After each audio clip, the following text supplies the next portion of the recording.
அனைவருக்கும் வணக்கம். Welcome to tasty masala. உங்களுக்கு இந்த வீடியோ பிடிச்சிருந்துன்னா சப்ஸ்கிரைப் பண்ணுங்கள், லைக் பண்ணுங்கள், ஷேர் பண்ணுங்கள். உங்களுக்கு எங்களோட ஹோம்மேட் மசாலா ப்ராடக்ட்ஸ் வேணுன்னா டீட்டெயில் டிஸ்கிரிப்ஷன் பாக்ஸில் கொடுக்குறேன், கான்டாக்ட் பண்ணுங்கள். வாங்க வீடியோக்குள்ளே போகலாம். இன்றைக்கி நம்ம பார்க்க போகிற ரெசிபி ரொம்பவே சிம்பிளான ஆனால் ஹெல்த்தியான சொரக்காய் கடைசல் தான். எப்படி செய்கிறதுன்னு பார்க்கலாம் வாங்க. நான் ஒரு சொரக்காய் எடுத்துருக்கிறேன். நல்லா பிஞ்சு சொரக்காயாக எடுத்துக்கோங்க. இதை நல்லா தோல் சீவிட்டு கட் பண்ணி வச்சுருக்கிறேன். கொஞ்சம் பெருசு பெருசாக தான் கட் பண்ணி வச்சுருக்கிறேன், ஏன்னா நம்ம கடையை தான் போகிறோம். ஃபஸ்ட்டு சொரக்காயை நல்லா கட் பண்ணி வச்சுக்கலாம், க்ளீன் பண்ணி. அது கூடவே என்னென்ன பொருட்கள் தேவைன்னா, ஒரு 20 சின்ன வெங்காயம், ஒரு 20 பல் பூண்டு, ஒரு பெரிய தக்காளியாக இருந்தால் 3 தக்காளி, சின்ன தக்காளியாக இருக்கிறதுனால நான் 5 தக்காளி பழம் எடுத்துருக்கிறேன். 20 சின்ன வெங்காயம், 20 பல் பூண்டு, ஒரு 3 தக்காளி பழம். அது கூடவே நம்ம எடுத்த சொரக்காயும் சேர்த்துருக்குறேன். குக்கரில் தான் எல்லாம் சேர்த்துட்டு 1 டேபிள் ஸ்பூன் அளவுக்கு நான் மிக்சட் குழம்பு மசாலா தூள் சேர்த்துருக்குறேன். 1.5 டீஸ்பூன் சேர்த்துருக்குறேன். மொத்தம் 1.25 டேபிள் ஸ்பூன் அளவுக்கு குழம்பு மிளகாய் தூள் சேர்த்துருக்குறேன். காரக்குழம்பு மசாலா, மிக்சட் குழம்பு மசாலான்னு சொல்லுவோம்ல, அது சேர்த்துருக்குறேன். தேவையான அளவு தண்ணி ரொம்ப சேர்க்காதீங்க. சொரக்காய் ஏற்கனவே தண்ணி விடும், அதனால் தண்ணி அளவாக சேர்த்துக்கோங்க. இப்போ குக்கர் போட்டு விசில் போட்டு ஒரு 4 விசில் வச்சு வேக வச்சுக்கலாம். தேவையான அளவு கல்லுப்பு சேர்த்துக்கலாம். காய்க்கு தேவையான அளவு கல்லுப்பு ஃபஸ்ட்டே சேர்த்துட்டேன். இப்போ குக்கரில் போட்டு ஒரு 4 விசில் வச்சு நம்ம எடுத்துக்கலாம்.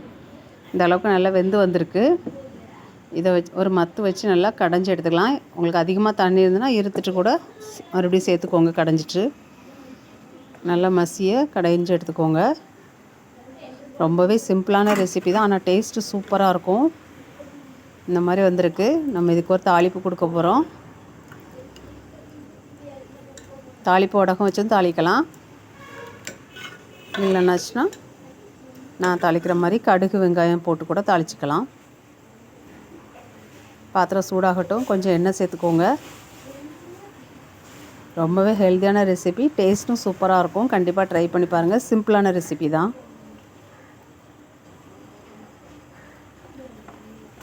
எண்ணெய் சூடானதும் கொஞ்சம்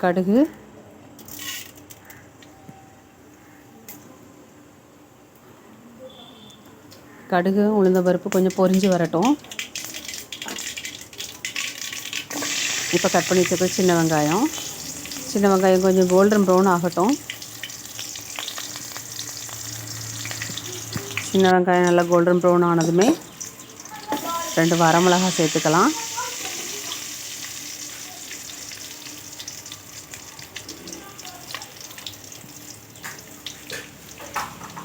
வரமிளகாய் வத்தல் எது வேணாலும் சொல்லலாம், 2 சேர்த்துக்கலாம். அது கூடவே கொஞ்சம் கருவேப்பிலை, அவ்வளோதான். நல்லா தாளிச்சிட்டு நம்ம கடைஞ்சி வச்சுருக்க சொரக்காய் கடைசல் கூட சேர்த்துக்கலாம்.